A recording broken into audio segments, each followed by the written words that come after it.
Okay, so my name's Chris. I work at the Dutch company Cosine, and I'm here to talk to you today about a fun new payload that we've been working on called withLOUPE. Clicky thing. Just a clicky thing. Great.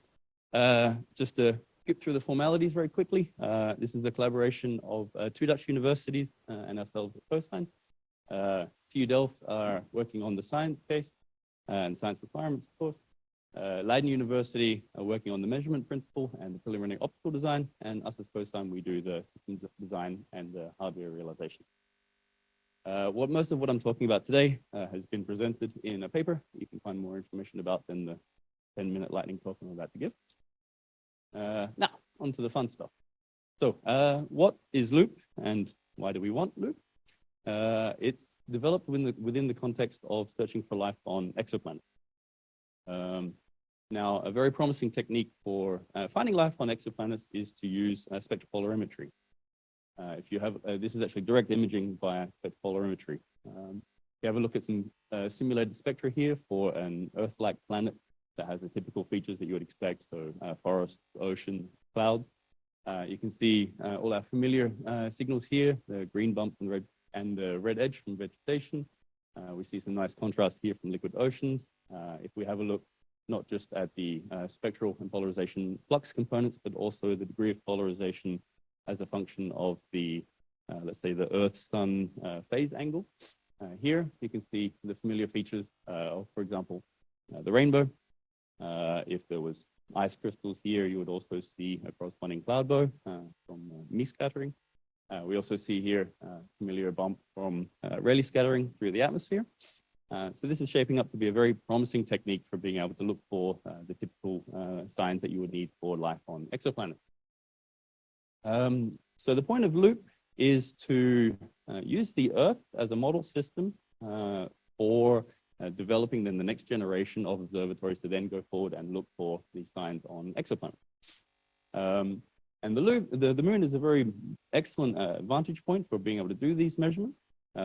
It's far enough away that we're not concerned too much about the angular dependence of, for example, polarimetry satellites in LEO. We are able to do all of the phase angles of both the daily rotation of the Earth and the phase angle function of the Earth-Sun system. So that's something that we don't really get from, for example, the Earthshine data. And so what we're really hoping to do here is to design a payload that is able to retrieve the spectral flux, the angle, and the degree of polarization as a function of the phase angle of this system. So that's the first two Stokes parameters plus the spectrum. This is it. It's actually an extremely compact optical payload. It's essentially a monolithic optical slab. You can see here that it's composed of a number of optical elements here in a stack on top of a familiar detector that I'll explain in a moment. What we have is a Fabry Pro Epsilon for doing the spectral filtering. We have a patterned liquid crystal retarder. So this is acting as our polarization modulation. We are using a detector that's quite familiar to us at Cosine. It's a 12 megapixel Veneer FTA. What we actually put on top here is a micro lens array. So this gives us actually the ability to develop a snapshot imaging where in a single frame, we're actually able to collect both the spectral and polarization data that we need. The micro lens array itself is 150 by 75 lenslets. So this is a very large number of lenslets. This gives us a high degree of redundancy, which is actually quite useful if you're doing something like operating on the lunar surface with regolith. And then in a single frame, we're actually able to capture quite a dense data set. I can show you here what a single frame looks like. I'll try and break it down and walk through it a little bit. What we have here on the vertical axis is a linearly varying filter. This is the Fabry Pro that I mentioned. So in the vertical direction, the center wavelength is continuously varying from 400 to 1000 nanometers. Along the horizontal axis, we have the modulation direction of our polarizer. So then we have the polarization signal in this axis, and then the 2D product of these two separate filters then gives us our complete spectropolarimetric data set. The microlens array on top gives us a large number of dots on the sensor. These are then the individual observations of the Earth. The position of the dot relative to the lenslet will give us information about the angle of incidence relative to the lens array. This is actually quite useful for doing the reconstruction of the polarization signal and the effect of the optics based on the ray tracing going through the system. And by deconstructing this large data set, then we're actually able to generate a nice data set here, where you can see that we have the first two Stokes parameters as a function of wavelength. You can see this here on the vertical axis. And you're able to, and this is actually a simulated image for a polarized Earth-like planet. You can see here familiar features like the water band in the near, the A band of oxygen here in the green. And if you look carefully in the Rayleigh area, you can see modulation in the polarization signal. So this is how we can actually get back the large degree of polarization as a function of phase angle through multiple measurements.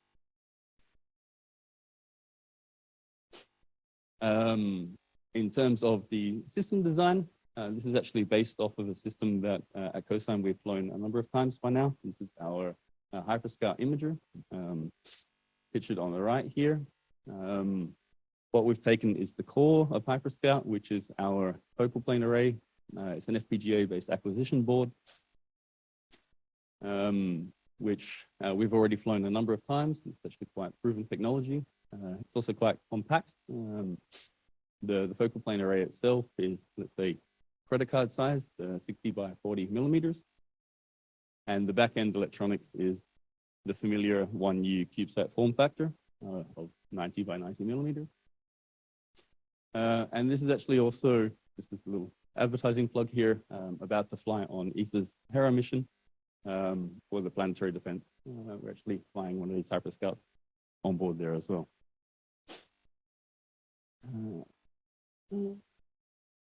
So at a glance, what we want is to have daily imaging of the Earth so that we can get the Earth rotation and also the phase angles over the course of the evolution of the system. Hourly observations give us enough information about the rotation of the Earth. In terms of ConOps, this is actually quite low impact. We're looking at something like 1 kilojoule. 2 megabytes will give us a minimum viable data product, giving us something around about 50 megabytes per day downlink. The field of view of the instrument is actually quite wide. If you remember, the Earth's about 2 degrees in the sky, but with a 20 by 20 degree field of view, we don't need a very accurate pointing in order to be able to collect the data product. That's useful for like a low barrier addition to as a secondary payload. As I mentioned, the spectral range is from 400 to 1,000 nanometers, with a resolution of around about 15 nanometers. Yeah. And we're using a 12-bit CMOS detector, which gives us a polarimetric sensitivity of order of about 10 to the minus 3. So, right on time. What I've shown is a very simple, compact payload that can deliver both the spectral flux and the first two Stokes parameters of polarization as a function of phase angle. The point here is to observe the Earth as an exoplanet within the context of searching for signs of life on exoplanets for future observatories. And right now, we're already at the point of trying to see if we can find some IOD opportunities. So if anyone knows of any, please get in contact with us at Cosine or any of the members of our team.